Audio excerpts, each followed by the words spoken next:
delicious candies for you today. We're making caramel candies. I think I promised that you that I would make these when I was making the caramel apples. Apparently I have a theme going on, you know, caramel. But these are delicious candies that we make every Christmas time and we give out to our family and our friends. And there's really nothing quite like real caramel candy. If you had, you know, the kind you can get at the store, which are delicious, these are much better. They have a softer, buttery, they don't stick to your teeth. They just kind of, it feels like it might, but then it just like melts in your mouth. They're delicious. So I highly recommend it. So we're going to start with the things you're going to need. You're going to need a big pot. I use a pretty big one because when you're boiling candies up, they will boil up, increase in size, they kind of bubble up. So it's really important to have a big enough pan. It's better to have too big of a pan than too small of a pan. You're going to need an 8x8 baking pan to use at the end when you're going to pour that's where you're going to pour the caramel into and let it cool before you cut it up into the candy things. And you're going to need, or it's very handy to have, a candy thermometer. I like using them, but if you don't have one, that's okay too. You can do the softball test where you drop a little bit of your caramel into cold water, and if it, you know, forms a soft ball, then it's ready. So that's kind of what we're working with. So your ingredients are, you're gonna need 1.25 cups of brown sugar. I'm sorry, I'm reading this because I haven't got it memorized. 1 2/3 cups of white sugar, a cup of butter, that's 2 sticks of butter, a cup of corn syrup. I've got both light clear color and I've got the dark corn syrup. See, I think you can do either. I think I've done it with either. I'm probably going to mix it today because that's what I have, a little bit of the clear one, and so I'll just use that up. Then we have, you'll need 1.25 cups of heavy cream, 3/4 cup of whole milk, and then 2 teaspoons of vanilla extract. So that's your ingredients. And basically what we do is we put everything in the pot and we let it cook until it gets to that stage, that softball stage. So you'll do that when you get that on your thermometer, and then you'll just pour it into the pan and let it cool. So it's pretty simple, but you know, it takes a little bit of time and you got to be right here to stir. So we're going to get started and get the ingredients in the pan. Okay, so I've got the butter in and I've got the corn syrup in. So I'm going to get my heavy cream and put that in. Got all my ingredients laid out here. That's important too, to get everything out ahead of time, because that means you'll have it all ready and you can just get going. And it just makes things easier. So I've got my cream in. Now, get my sugars in. So I need how much? 1.25 cups of brown sugar. Remember, with brown sugar, you really have to pack it down. Unlike, you know, regular sugar or other measurements that you don't, you know, these you really do want to pack it in. It's heavily packed right in there. So here's a cup. I'll do 1/4 cup. So I'm going to put that in. And then I've got sugar. And I need 1 2/3 cups of white sugar. 2/3. Okay. Then just 3/4 cup of whole milk. There it is. Measure out 3/4 cup of whole milk. So you can tell this has a lot of fat in it. You've got butter, cream, whole milk, you know. So unfortunately, that's what makes some things really delicious. Sugar and fat. Those are the two things the doctor will tell you to avoid, but at Christmas time, you know, maybe it's okay to have a little special something.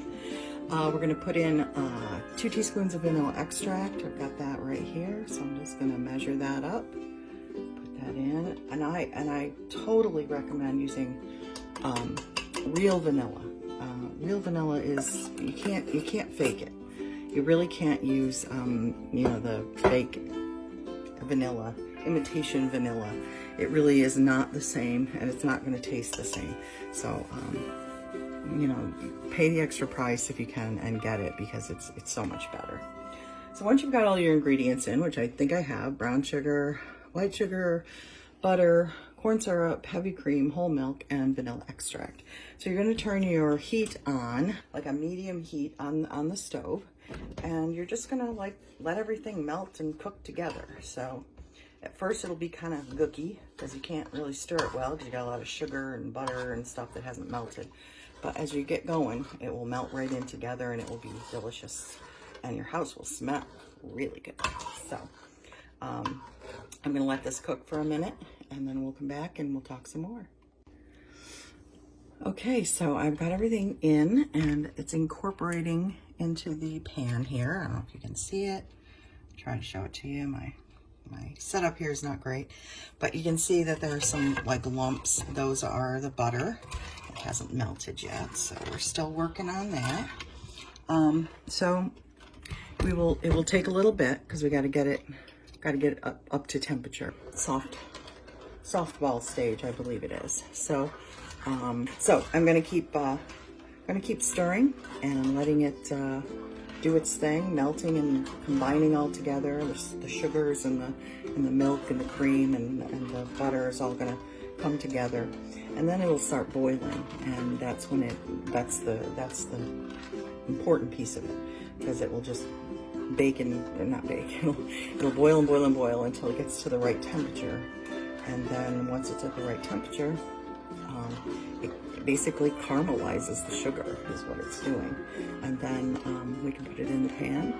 We let it firm up, and then we cut it into pieces. So it's a like I said, fairly simple recipe, fairly simple to do. Just takes a little bit of time and a little, pickiness. So I'll be back in a minute. Okay, so it's just come to a boil. You can see it. Look at that. Look at it. It's beautiful. So once it starts boiling, then you want to start looking at the temperature, because that will obviously the temperature is what determines the time when you're going to take it out of here. Now it's going to boil up a lot, and it's going to take a few minutes. So I'm going to put my thermometer in and test it out and see where we're at. I try not to touch it to the bottom. If you've got a clip that can clip on the side of your pot, that's probably the best. I don't have one. I keep thinking I'm going to get one. I forget to get one. So I put it in for just a few minutes and let it go up in temperature. I can watch the gauge rise up and see where we're at, and then I know how much time we've got, or approximately know that I have to keep watch of it anyway. So it's about just over 200 right now. So if I'm looking at it, I don't know if you can see it, probably not. But anyway, so that's good. That means it's coming, but it's going to take a little while to get to where we want it to. So it's boiling good. The other thing that they suggest you use in the pan before you pour it in is parchment paper. You can line the pan with parchment paper. Now I've done it the other way many times, with just take the pan and I spray it a little with some cooking spray, and it seems to work fine. But this might allow me to, once it's cooled, take it right out of the pan and cut it that way, and that might be a little easier. So that's what I'm going to do this time. We'll see how it works. If it doesn't, it's not going to hurt it. It just might not look as nice. But sometimes, the look of things is not all what you're going for. It's really the taste. And in these, the taste is just delicious. So I'm going to keep stirring. It's important, I think, to stir as it goes, letting it bubble. You don't have to constantly, but I kind of like to, just to see. It's kind of fun. And it might seem like it's going to bubble right up over. I started with probably a quarter way up the pan, and it's definitely halfway up the pan now as it's cooking. So you can see that the way it's boiling here, it's got a good bubble boil on it.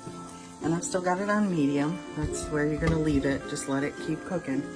And it'll be frustrating. You put the thermometer and you're like, gosh, it's so close. Is it ready? No, be patient and wait for it to get to that 250. It's got to get at least to 250. I was just reading up on it. Anything between 250 and I think 300 is caramel candy time.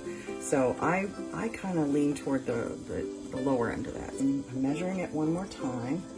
So we're only up to 210, 212, something like that right now. So So it's gonna take some time, like I said.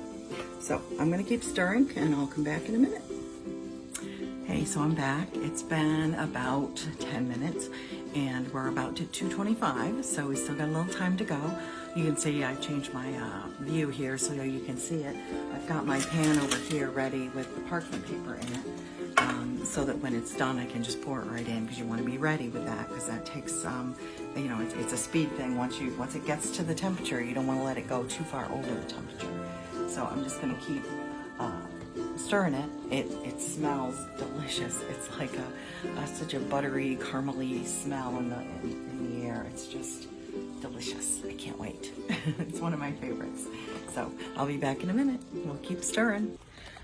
So the other thing I wanted you to notice, I want you to look at the color of it and the texture. You can hear it bubbling in there. It's got kind of a, I don't know, buttery look, almost a greasy, wet look to it. And as you get going on it, as it gets closer, it has a certain, it looks even more that way. Almost, I don't know what to say. I don't know what to call it. It's kind of a wet, buttery look to it, greasy almost look. It kind of sounds gross, but it doesn't. So that's another thing to look for, but it's really, this is what it is going to look like as it's boiling. It's going to boil up and just keep, you know, bubbling. And it looks a little intimidating. It's very hot, so you certainly don't want to touch it or get your fingers in it, because it will not feel very good. So we're getting there. We're just over 225, so I'm going to keep stirring. Okay, so we're almost at 240, or just about 240, and I wanted you to look at it again. It's, see how it's like pulls away from the sides of the pan when I stir it? That's what I'm talking about when I say it's kind of greasy looking. There's almost a greasiness to it, or a liquidy, shiny, very shiny look. See, it's shiny and bubbly and looking really good. And of course it still smells really delicious. So I'll be very close next time you see me. It's gonna be ready. Okay, so we're at 250, just over 250, 255. So I'm gonna turn off, and we've got some delicious looking caramel in here. And I'm just going to pour it right into this pan. Hope you can see me. Just pour it in. It's super hot. I'm not gonna wanna do anything but just get it right in there, because it will start to thicken, harden up very quickly. Let's see, get that in. Move that out. So we've got our candy here in our pan. So what I suggest then is to let it come to room temperature, basically, and it will start to harden up a little, not harden, but firm up. And then I put it out and let it be cold. You can either put it in a refrigerator, or I have a closed porch, and at this time of year it's nice and cold and just about the right temperature, so I put it out there just for a little bit before I, you know, cut it up. So we will do that, and then we will come back. So the other thing I wanted to say is that that whole cooking process took about 15 to 20 minutes once it started boiling. So that's something to think about and keep in mind when you're getting ready to do this. So you know, it'll kind of gauge you on how much time this is actually going to take you. So I'll be back soon, and we will cut up the caramels and wrap them up, and maybe even get to try some. So thanks. Okay, so we're back, and this is our now completed caramel. If you look at it, and you can press into it a little, that means it's just about the right texture. It's ready to be cut up. It's solid now, but it has a little squish to it, which means it's nice and buttery, caramely. You're gonna need a couple things. You're going to need some wax paper, and you're gonna need something to cut the caramel with. I use this handy little gadget. I don't even know what it's called, but it just is a cutter or a kitchen utensil of some sort. Honestly, I can't remember what they're called, but I use them for this. They're like indispensable for this. So I'm going to lift this out of this and set it on my tray here, and then I'm going to cut up the caramel. So, Okay, so the other piece that you're going to need to know and do is you're going to need to cut your wax paper into strips like this. And then I would cut one strip that is about this wide. I don't know, maybe 6 inches wide. And then I'm going to cut that down into 3 sections so that these are going to be what you're going to wrap your caramels with. They don't have to be exact, and you can experiment a little and you'll figure out exactly what works best for you, what size. So I've got like 3 different sizes here because I didn't cut it very evenly, but that's okay. So that'll be a good lesson for you. So I'm going to lift my caramel out, like I said, out of that tray. Easily. I did grease the tray before I put the parchment paper in, and I also sprayed a little on the parchment paper inside it. So that's kind of noisy, but I'm going to just kind of pull. I'm pulling away the parchment paper from here, so I've got a nice little bar here. Going to pour in. I don't need to take it off yet. So, so then I'm going to take my cutter, like I said, and I'm going to make a cut, and I'm going to make like a strip down the edge of it. So I'll start that, and then I'll show you what I'm doing. So I don't know if you can see it, but I have put it here, and I'm going to press down with this. A little bit, just so you kind of get like a little log of it, like that. And then you're going to take that log and move it away, so you've got some space. Sorry that my video is static, so I don't have a good setup here. Then you're just going to cut it into several little sections like this. So you're going to end up with several little caramel candies. That's why this thing is really good. And you know, you can experiment with what size you want in the end. But I think something like this, it's almost bite-sized. Maybe this might be just a little bit too big, but this is what you want. And the texture of this is beautiful. It's mushy. It doesn't stick to your fingers, and it won't stick to your teeth. You know, you might get a tiny bit at first, but it will melt in your mouth. And that's the texture, that's the consistency you want. So let me go back also and say, when we were cooking today, I said that you wanted to cook it until it was 250 degrees or 250 to 265. Well, it really should be just till 240. 240 is softball. And so honestly, when I did it this afternoon, the batch I made, I cooked it too much, and it came out, it's fine. I can use it, but it's going to be a little harder and stickier and not as nice and soft like this one is, where it's all that buttery softness. So I really want to make an amendment there and say 240 is really what you want to get it to, which is softball stage of candy making. So, so once you've got your little caramel, you're going to take your piece, you're going to lay it in there. I would normally do this on the ground or on the surface, and you just kind of roll it. And then you're going to take the ends and twist it like this. So you've got a candy. Now it's wrapped, ready to go to your family. So this could take a while. There's lots of them here. You know, this makes quite a few candies, and honestly, I can't even tell you how many it's going to make. But it can make. It all depends on how big you make them. You can make them smaller, bigger, whatever you feel, you know, works for what you're doing.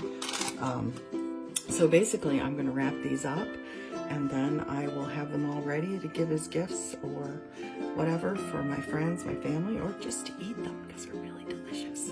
So I might have to sneak one, you know. Got to taste them because, you know, you need to do that little taste test.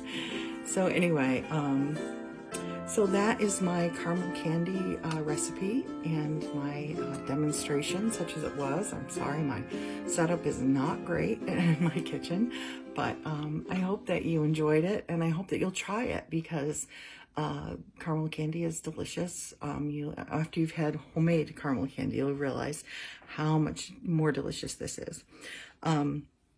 So tune in more for Sherburne Public Library's videos. We've got another tutorial coming up at the end of the month. Miranda's going to lead us through making these rice-filled hand warmers. You know, the kind, I believe the kind you can put in the microwave, warm up, and then, you know, stick these in your pockets and keep your hands warm. So please join us for that. And I think there'll be some more cooking tutorials this month too, because I'm excited about making Christmas goodies. So I will be making some of those. And some of our other employees might be doing that too. So thank you, and we will see you at the library. And I hope if I don't see you, that you have a really happy holiday season. Thanks.